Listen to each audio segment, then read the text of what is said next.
this is an iHeart podcast. Guaranteed human. Well, the holidays have come and gone once again, but if you've forgotten to get that special someone in your life a gift, well, Mint Mobile is extending their holiday offer of half off unlimited wireless. So here's the idea. You get it now. You call it an early present for next year. What do you have to lose? Give it a try at mintmobile.com/switch. Limited time 50% off regular price for new customers. Upfront payment required. $45 for 3 months, $90 for 6 months, or $180 for 12-month plan. Taxes and fees extra. Speeds may slow after 50 gigabytes per month when network is busy. See terms. Support for the show comes from Public, the investing platform for those who take it seriously. On Public, you can build a multi-asset portfolio of stocks, bonds, options, crypto, and now generated assets, which allow you to turn any idea into an investable index with AI. It all starts with your prompt. From renewable energy companies with high free cash flow to semiconductor suppliers growing revenue over 20% year over year, you can literally type any prompt and put the AI to work. It screens thousands of stocks, builds a one-of-a-kind index, and lets you backtest it against the S&P 500. Then you can invest in a few clicks. Generated assets are like ETFs with infinite possibilities, completely customizable and based on your thesis, not someone else's. Go to public.com/podcast and earn an uncapped 1% bonus when you transfer your portfolio. That's public.com/podcast. Paid for by Public Investing. Brokerage services by Open to the Public Investing Inc. Member FINRA and SIPC. Advisory services by Public Advisors LLC, SEC registered advisor. Generated assets is an interactive analysis tool. Output is for informational purposes only and is not an investment recommendation or advice. Complete disclosures available at public.com/disclosures. This Sunday, iHeartRadio brings you live to Levi's Stadium in Santa Clara for the Super Bowl 60 tailgate concert, presented by NetApp. It's the ultimate pregame party, featuring an exclusive performance from Teddy Swims. Your front row experience will be on iHeartRadio stations across the country and the free iHeartRadio app this Sunday at 3:30 Eastern, 12:30 Pacific. Then, after the concert, tune in to the Super Bowl 60 pregame show on NBC. This is Andrea Gunning from Betrayal. Most wellness routines fail somewhere between day one motivation and where did I put that powder? That's where Grunes comes in. Grunes packs over 20 vitamins and minerals, greens, and prebiotics into a snack pack of tiny, delicious gummies. No powders, no pills. Just a simple way to support your gut health, beauty, energy, immunity, recovery, and cognition. Plus, the ingredients in Grunes are backed by over 35,000 research publications. It's a convenient, comprehensive formula designed for real life. Get up to 52% off with the code BETRAYAL at Grunes.co. That's code BETRAYAL at GRUNS.co. Why have we asked our contractor we found on Angie.com to be our kids' legal guardian? Because he took such good care when redoing our basement that we knew we could trust him to care for our kids, all 8 of them, should something happen to us. Are you my dad now?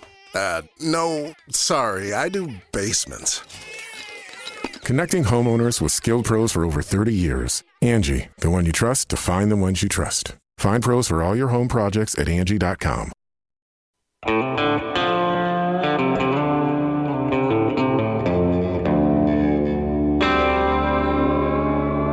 Body Bags with Joseph Scott Morgan.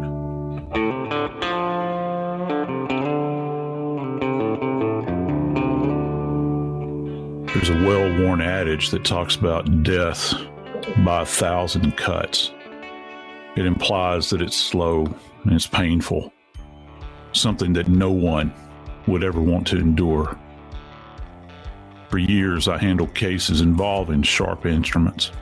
I have to say that in all of my years as a death investigator, I don't believe I've ever encountered a case involving this many stab wounds and so many unanswered questions. I'm talking about 20, not 1,000, but 20 cuts. The case of Ellen Greenberg. I'm Joseph Scott Morgan, and this is Body Bags.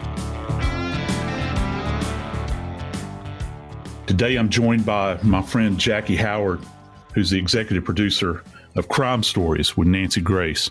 Jackie, why don't you tell us about this case? Joe, Ellen Greenberg was a bride-to-be. She had just sent out the save-to dates for her upcoming wedding. By all accounts, she was excited about this wedding. Her fiance and live-in boyfriend went to the gym in their apartment complex. He came back up and found the door locked. At that time, he began beating on the door, calling, texting, but Ellen did not answer. He tried to get into the door. The fiance finally manages to break the door down. And I'm sure most people are thinking, why didn't he just use a key? The door had a lock on it, like you have at a hotel that has a bar that swings across the opening of the door to make it impossible to open the door from the outside, even if you have a key. So he's trying to get in. Ellen does not answer. He finally manages to break the door down. Once he gets inside, he finds Ellen Greenberg on the floor. She has been stabbed multiple times, 20, as you said, and the knife is still embedded in her chest. 911 was called, service personnel come, and as the determination of what happened to Ellen Greenberg is made, and it's determined to be a suicide. You know, Jackie, we're talking about a young woman, healthy, fit woman. She's a school teacher, has got her entire life ahead of her. Seemingly, she's enjoying life. Like you'd mentioned, she's excited about her upcoming nuptials. You know, she's taking the time to send out save the date cards. She's been living with this guy for a while. They're making plans. And he goes to the gym and comes back. And after he breaks the door down, he finds her on the floor, suffering from this many wounds. I got to tell you, Jackie, in over the course of my career, I don't ever recall working a case where I had an individual that had self-inflicted sharp force injuries at this number. I mean, this is almost an unimaginable number that we're talking about, 20. Because, you know, you begin to think, how can anyone endure that level of pain? I mean, we all know what it's like to cut ourselves on a piece of paper even, and it stings. Can you imagine driving a knife blade into your body this many times? And this is a curious thing. The knife wounds are not simply what you might think, just like into the abdomen or maybe a single time into the chest. We're talking about multiple injuries on not just the chest, but also on the back. Now, how does that work? I'm trying to understand this. And into her neck as well. And one of the things that was discovered at autopsy was the fact that the knife had actually penetrated the cervical spinal column right at about the C1 or C2 level, and had actually penetrated and touched and brushed up against the spinal cord. Now, this is almost an unimaginable feat, and I don't know that there's any way that you can kind of do the arithmetic on here to make it come out right. Joe, let me jump in here and get just a little explanation for folks. Describe for me where exactly the C1 and C2 area is. If folks will at home just think about the first cervical vertebra that you have, it's got an interesting name. A lot of people aren't aware of it. The very first cervical vertebra that we have is actually called the atlas. And just imagine, you know, from mythology, that gigantic man that's holding up the earth. I'm sure that many people have seen this. Atlas was his name. And that, you know, I think that early anatomists, they felt like, well, that's a great representation. People can understand that. I'm kind of a simple-minded fella. So if I'm thinking about something holding something up, I'm thinking about that C1, that's that first cervical vertebra that's actually supporting the head. All right. And everything that we do, all of our actions are dictated by our head and our brain. So it's a critical area. As a matter of fact, it's so critical that when you look at that area, C1, C2, and C3, that's where our brainstem kind of comes down. It's the gateway to our autonomic nervous system. And what folks don't understand, that's what controls our respirations. That's what controls our heartbeat. It's the hub of everything, kind of the primal brain, those things that occur without us thinking about it. You're talking directly at the base of the skull, at the back of the neck. Yeah, we're right at the base of the skull in this particular case, Jackie, and that's one of the things that's so troubling. Now, I'll put it to you this way: if you were, let's just put it in the context of, say, if you were a professional killer, if you were looking to take someone out, okay, that is a primary area where you're almost guaranteed, say, if you're firing a gun, for a kill shot, because you know that you're going to take them out in that split second of time. And the fact that she had this injury there is significant. It's very significant, because you think about this and you say, well, how in the world could anybody recover from that type of injury to go on and continue to stab himself? Remember, that's only one of 20 stab wounds that she sustained. One. And in addition to that stab wound that we've just reflected upon, she's also got a real nasty gash on the back of her head. And it's kind of if you'll think of a half moon or a quarter moon, it's kind of elliptical in shape, kind of an odd injury. And it appears, according to what the autopsy report was saying, that the edges, what we call the margins of that injury, are clean, which more than likely indicates that this was generated by an edged weapon. So, you think about, how can someone endure this kind of trauma? And upon further examination of Ellen's body, when you begin to look at her arms and her legs, there are other, contusions, little bruises that are on her body. Now, the pathologist says that they're resolving in nature. So he doesn't go into great detail relative to how distant they might be in the past or how recent they are. But there's one major thing that is left out in this autopsy report that I've discovered that, in cases I've been involved in, is essential relative to someone's ability to handle a weapon or handle a knife in this particular case. And that is arm length. Just think about it. We all don't have the same length arms, do we? You think about the measurement from your shoulder to your elbow, and from your elbow to your wrist, and from your wrist to the tips of your fingers. All of that equates into this thought of, what is your ability to wield a knife in order to self-inflict an injury? And you have to look at the injuries that Ellen had on her body. How is it that you can take a knife and literally drive it into your own back? And you have to think, well, maybe you could do that once, maybe you could do it twice, but then you think all of the pain associated, because once you've driven it into those areas, once you have made contact with your skin, you've cut through nerves, you've cut through the muscle, and you have literally gone to bone at that point. How much pain is associated with it? You're going to tell me you're going to do that over and over and over again? I don't think so. I mean, the individual that would be capable of self-inflicting this kind of injury would, in my estimation at least, have to be a raving psychotic. And there is no indication whatsoever that Ellen Greenberg suffered from any kind of acute psychoses whatsoever. I mean, this poor young lady, she had anxiety. Who in the world doesn't have anxiety? She had trouble sleeping at night. Well, she was taking clonazepam. Do you realize how many people in our population take clonazepam? And there is no association between clonazepam and psychotic behavior that I've been able to find in the literature. Everybody has trouble sleeping every now and then. She's got a lot on her. She's teaching in public schools. She's, planning a wedding. And so in that sense, there's no evidence to indicate that she's in some kind of frenzied mental state where she could inflict these kind of insults to her body. And not just these kinds of insults, but to continue to do it over and over and over again till finally she takes this single-edged, serrated knife. Now, that's a steak knife, just so that we're clear, and buries it in her chest where they find it at the scene. And just so people can visualize this, if you have access to a dollar bill, take that dollar bill out, okay? Look at it. I mean, look at the face of it. From the left side of it to just past George Washington's head, that's 10 centimeters. That's how deep this knife was buried in her.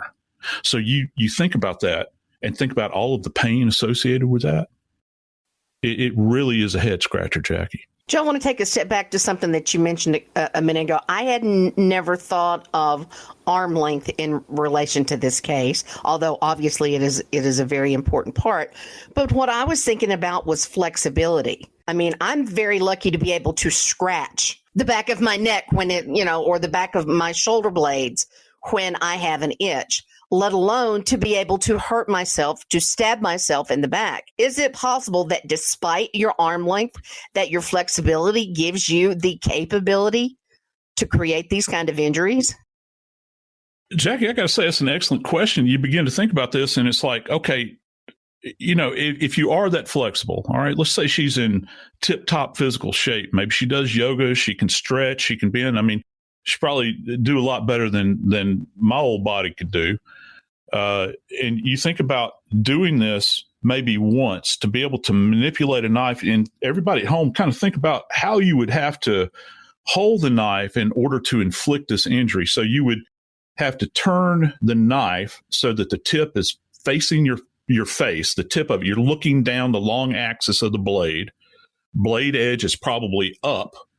And then you would have to take it and as your elbow bends, drive it into your shoulder blades, down your back, near your spinal column, into the back of your head. Even if you try to do this into the back of your head, that's hard to do. You would have to be tremendously flexible. And the one thing that folks might not understand or grasp, all the while that you're doing this, every time you make another little cut, another little nick in your body, your pain center is screaming over and over again. Don't do this. Your body's trying to, don't do it. Don't do it. There's too much pain associated with it. Don't do it. But yet you continue to do it, and you are able to be this nimble and this flexible in order to facilitate this over and over and over and over again.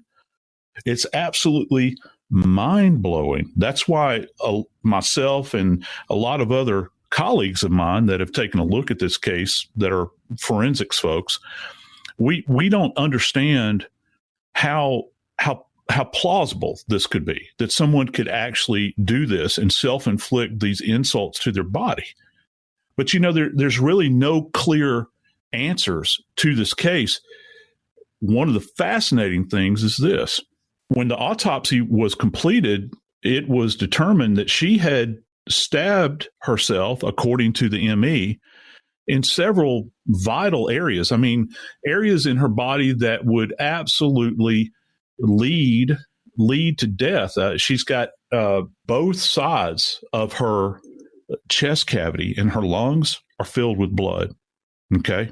So that means that somewhere along the way, her ability to respire has been compromised. So her chest cavity is filling up with blood, and that's compromising the lungs' ability to inhalate and exhalate. Also, interestingly enough, in your heart actually sits in a little sac that's called pericardial sac.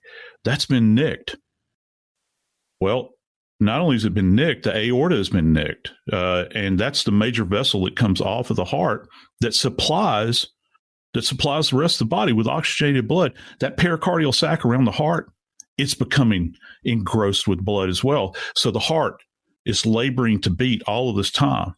Not to mention, you've got this spinal insult that has taken place with the knife. And all the while, you're telling me that even though she is this physically compromised, she's still capable of carrying out these self-inflicted insults to her body. I can't see it happening. I don't understand how it's even possible.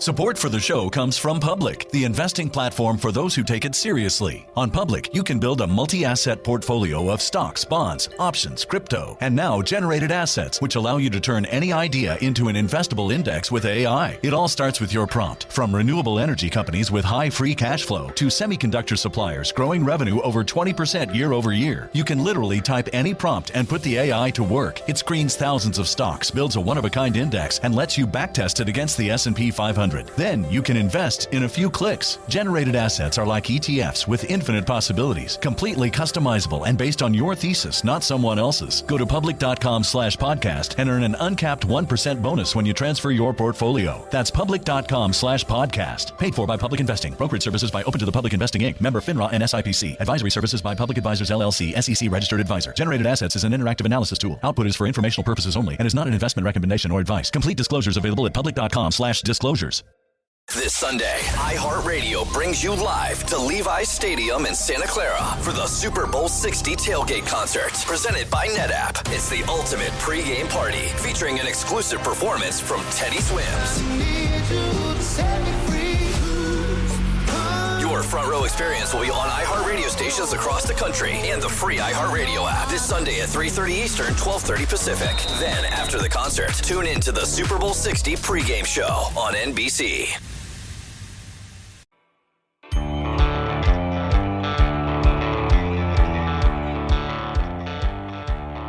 Just suppose for a second that you just take your hand, an empty hand, and you move it about your body 20 times. Think about that.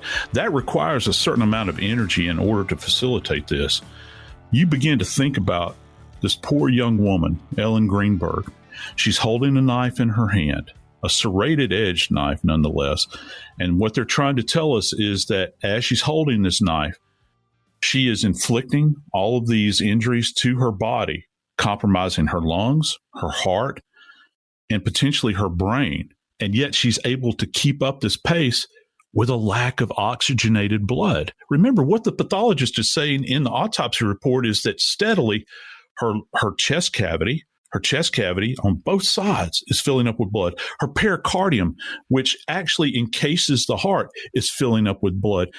They even make note of a superficial subarachnoid hemorrhage in her brain, which is putting pressure on her brain all the while.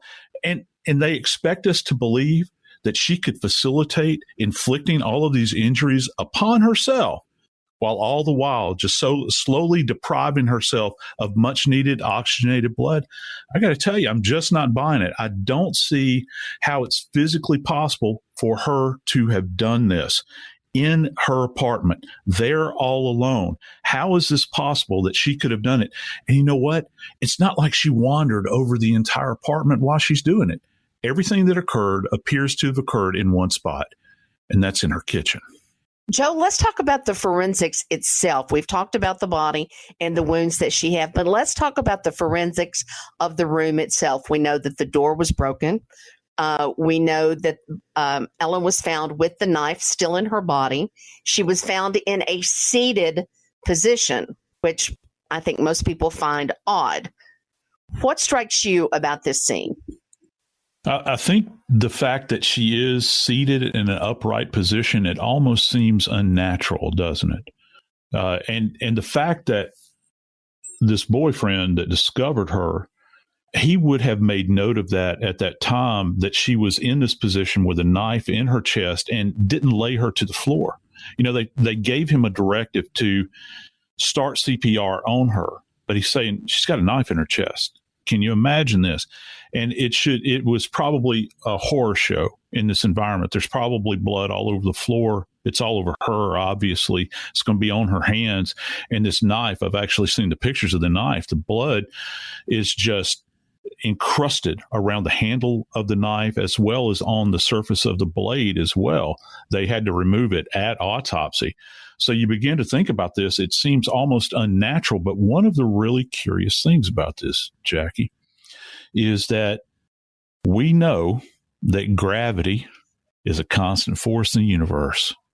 It impacts our bodies everywhere we go. One of the interesting things that was noted about Ellen's body is that she actually had a streak of blood that was coming out of her ear that, get this, was traveling from front to back, so that if it would violate the laws of nature. It's almost as if she had sustained an injury while laying back. The blood came out of her ear and dripped down to the floor. And then she sat up and left this bloodstained mark on her ear. And that's just not possible. It almost implies that in some way, her body may have been manipulated. And that's why it's so key that when they arrived at the scene, what exactly did they find relative to her body and the remainder of the scene? You know, how long had she been down? Because the timeline here is crucial. To what degree had postmortem changes begin to take place in Ellen's body? What was the temperature of her body when the investigators first got there? Was she in rigor mortis? Because that takes a very specific amount of time to set in. Did she have livor mortis where blood had settled? Remember, she was in a seated position, all right? So that would indicate that if she had livor mortis in her body, that is the settling of blood where the skin actually changes color because of congestion, dependent congestion we call it, it would have settled to the backs of her legs and her buttocks would have been touching the floor. And so it would be really, really purple, vivacious as they call it. So I'd be very interested to know, was there any livor mortis on her shoulder blades or on her lower back that would indicate that at some point in time she'd been laying on her back?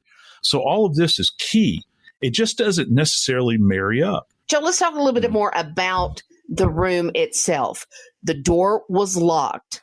There was one way in or out. Ellen did not live on the ground floor, so there was a very small balcony, but it was not like a balcony that you would go outside and sit and, hang out with friends and talk or have dinner. It's a very small balcony. There's only one way in or out of this room, and the door is locked.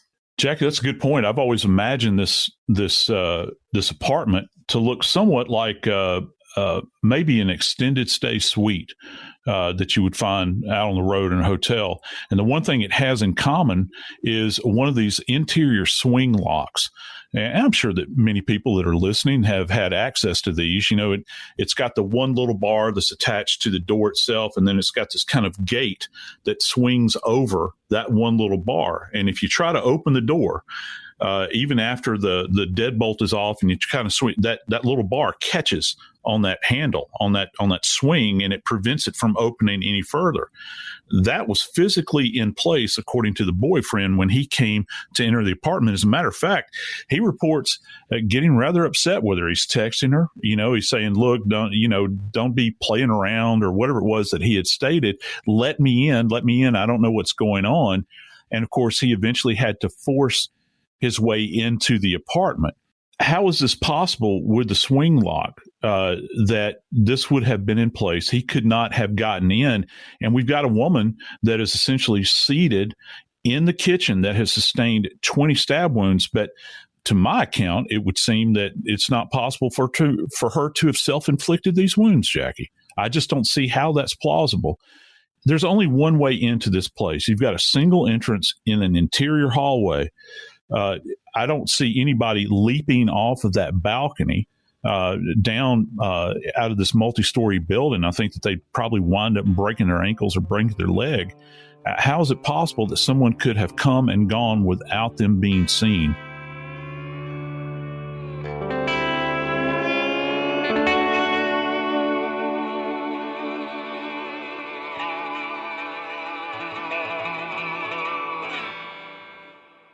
Support for the show comes from Public, the investing platform for those who take it seriously. On Public, you can build a multi-asset portfolio of stocks, bonds, options, crypto, and now generated assets, which allow you to turn any idea into an investable index with AI. It all starts with your prompt. From renewable energy companies with high free cash flow to semiconductor suppliers growing revenue over 20% year over year, you can literally type any prompt and put the AI to work. It screens thousands of stocks, builds a one-of-a-kind index, and lets you backtest it against the S&P 500. Then you can invest in a few clicks. Generated assets are like ETFs with infinite possibilities, completely customizable and based on your thesis, not someone else's. Go to public.com/podcast and earn an uncapped 1% bonus when you transfer your portfolio. That's public.com/podcast. Paid for by Public Investing. Brokerage services by Open to the Public Investing Inc. Member FINRA and SIPC. Advisory services by Public Advisors LLC, SEC registered advisor. Generated assets is an interactive analysis tool. Output is for informational purposes only and is not an investment recommendation or advice. Complete disclosures available at public.com/disclosures. This Sunday, iHeartRadio brings you live to Levi's Stadium in Santa Clara for the Super Bowl 60 tailgate concert, presented by NetApp. It's the ultimate pregame party, featuring an exclusive performance from Teddy Swims. Your front row experience will be on iHeartRadio stations across the country and the free iHeartRadio app this Sunday at 3:30 Eastern, 12:30 Pacific. Then, after the concert, tune in to the Super Bowl 60 pregame show on NBC. Hi, I'm Cindy Crawford, and I'm the founder of Meaningful Beauty. When Dr. Sabah and I decided to do a skincare line together, he said to me, "We are going to give women meaningful beauty." And I said, "That's exactly right. We want to give women meaningful beauty, which means each and every product is meaningful. It has a reason to exist. It's efficacious. You're going to get results. And then you just go out and live your life." Meaningful beauty. Confidence is beautiful. Learn more at meaningfulbeauty.com. Why have we asked our contractor we found on Angie.com to be our kids' legal guardian? Because he took such good care when redoing our basement that we knew we could trust him to care for our kids, all 8 of them, should something happen to us. Are you my dad now? No, sorry, I do basements. Connecting homeowners with skilled pros for over 30 years. Angie, the one you trust to find the ones you trust. Find pros for all your home projects at Angie.com. Well, the holidays have come and gone once again, but if you've forgotten to get that special someone in your life a gift, well, Mint Mobile is extending their holiday offer of half off unlimited wireless. So here's the idea. You get it now, you call it an early present for next year. What do you have to lose? Give it a try at mintmobile.com/switch. Limited time 50% off regular price for new customers. Upfront payment required. $45 for 3 months, $90 for 6 months, or $180 for 12-month plan. Taxes and fees extra. Speeds may slow after 50 gigabytes per month when network is busy. See terms.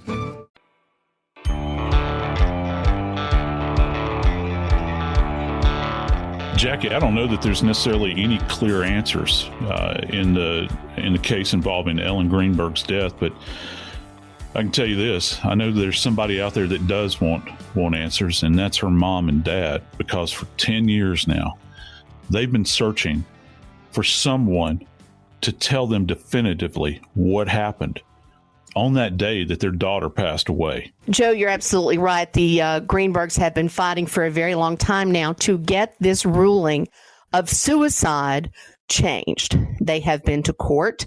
They have filed motions. They have done depositions. And we know that in those depositions, there were some things brought up that really raises questions about whether this finding is accurate. What were those, Joe? The most significant thing, Jackie, is that upon further reflection, there was another pathologist who was working for the medical examiner, the same medical examiner's office that did Ellen's exam. This is just going to blow you away. Remember that injury that we talked about that was involving the C1, C2, and C3 cervical spine? Well, when this pathologist looked at this, she saw something very interesting. The fact that when this knife entered that area, that critical area that literally dictates the quality of life that we're going to have, during the course of a deposition, she revealed that it was her opinion that this insult, this injury that Ellen sustained to the back of her neck, to her spinal column, she stated that there was no hemorrhage.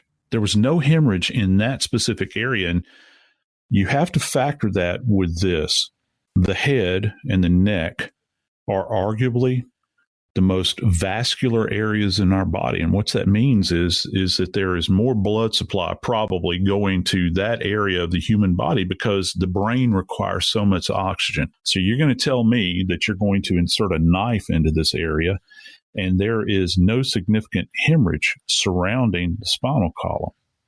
Well, the thing that she came up with, this other pathologist that did this examination, was that, yeah, she got stabbed in that area, but because there was no hemorrhage, she doesn't believe that this happened in life. She thinks that it was post-mortem. That means that it occurred after death, because as we know, if you sustain a bump, a contusion, a bruise, if you sustain a laceration, an incised wound with an edged weapon, or a gunshot wound, and you're alive at the time that you sustain those injuries to your body, you're going to bleed.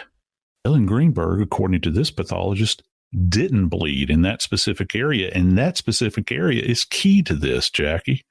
It's key because in most people, that would be an area that would be so affected by this type of injury that it would shut you down. We had talked about already that's where the autonomic nervous system kind of roots out of. It comes up out of that the base of the spinal cord right there. It's critical to everything that we do. So the slightest little insult in that area, the slightest little injury can be very impactful. And the fact that there was no hemorrhage in there, according to this pathologist, indicates that this injury may very well have occurred after Ellen had passed away. So that leaves us with a big question, doesn't it? How can a young woman who has reportedly been stabbing herself over and over and over again, according to the medical examiner, how can she sustain an injury like this to her neck after she's deceased? How is that even physically possible? I've been around a lot of dead bodies in my life, Jackie, over the course of my career, thousands of them. And I have never seen someone that is deceased to self-inflict an injury. So that begs the question, how did this occur and by whose hand? And so that's the kind of question that the family has asked, and that's the kind of question that the family deserves an answer to. But, what's really sad about this, Jackie, is the fact that this pathologist, she never filed a report.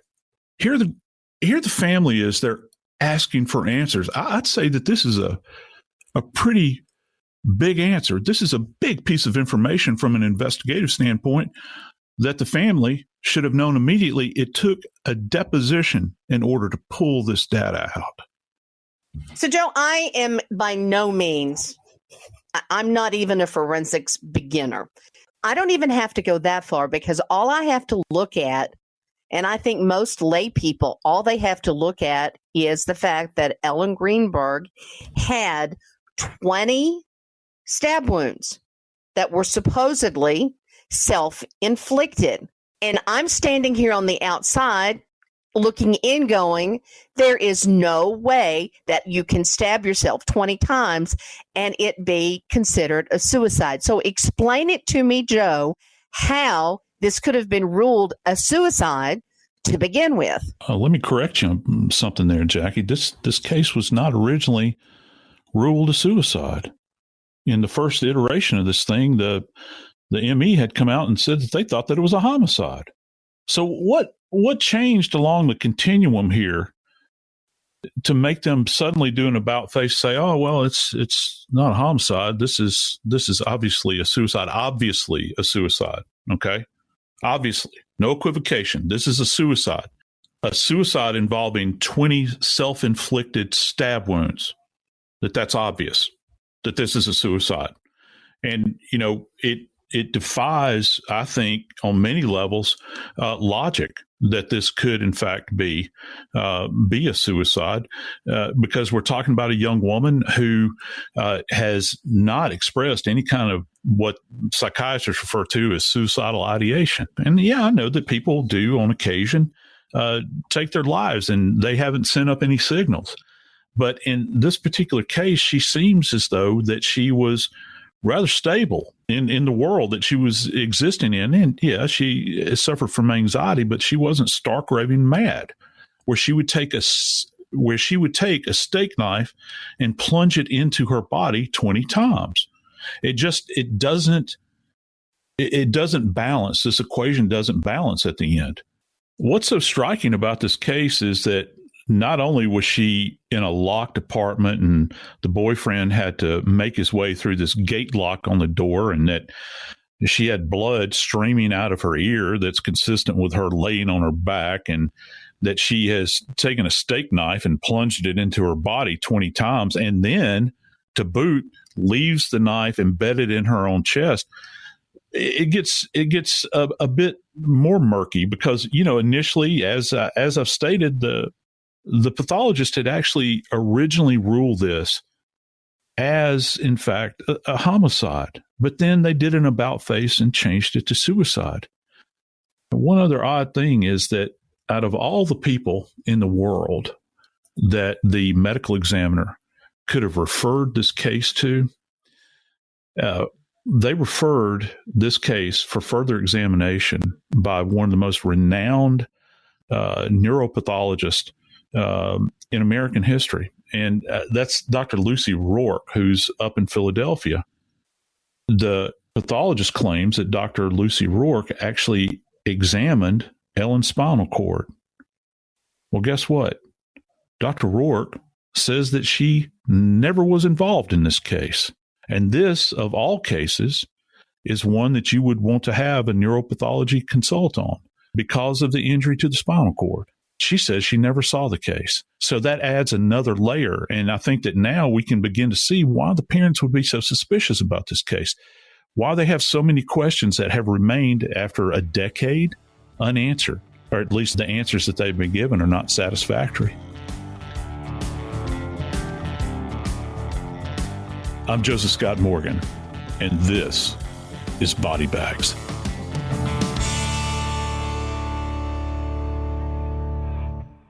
This Sunday, iHeartRadio brings you live to Levi's Stadium in Santa Clara for the Super Bowl 60 tailgate concert, presented by NetApp. It's the ultimate pregame party, featuring an exclusive performance from Teddy Swims. Your front row experience will be on iHeartRadio stations across the country and the free iHeartRadio app this Sunday at 3:30 Eastern, 12:30 Pacific. Then, after the concert, tune in to the Super Bowl 60 pregame show on NBC. Janice Torres here. And I'm Austin Hankwitz. We host the podcast, Mind the Business, Small Business Success Stories, produced by Ruby Studio in partnership with Intuit QuickBooks. We're back for season 4 to talk to some incredible small business owners. The big thing about working in tech is that it's ever evolving, ever changing. Everyone's a rookie. That's how fast the industry is changing. So what I'm really excited about is to be part of that change. So listen on the iHeartRadio app, Apple Podcasts, or wherever you get your podcasts. This is Andrea Gunning from Betrayal. Most wellness routines fail somewhere between day one motivation and where did I put that powder? That's where Grüns comes in. Grüns packs over 20 vitamins and minerals, greens, and prebiotics into a snack pack of tiny, delicious gummies. No powders, no pills. Just a simple way to support your gut health, beauty, energy, immunity, recovery, and cognition. Plus, the ingredients in Grüns are backed by over 35,000 research publications. It's a convenient, comprehensive formula designed for real life. Get up to 52% off with the code BETRAYAL at Grüns.co. That's code BETRAYAL at GRUNS.co.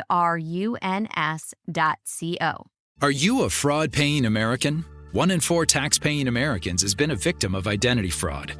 With LifeLock, if your identity is stolen, they fix it, guaranteed, or your money back. Last year, billions in refunds were stolen. Could be from your salary, overtime, or second job. Gone. But this year, you don't need to stay a victim, because this tax season, fraud-paying American is something no American should have to claim. Save up to 40% your first year. Visit LifeLock.com/iHeart. Terms apply.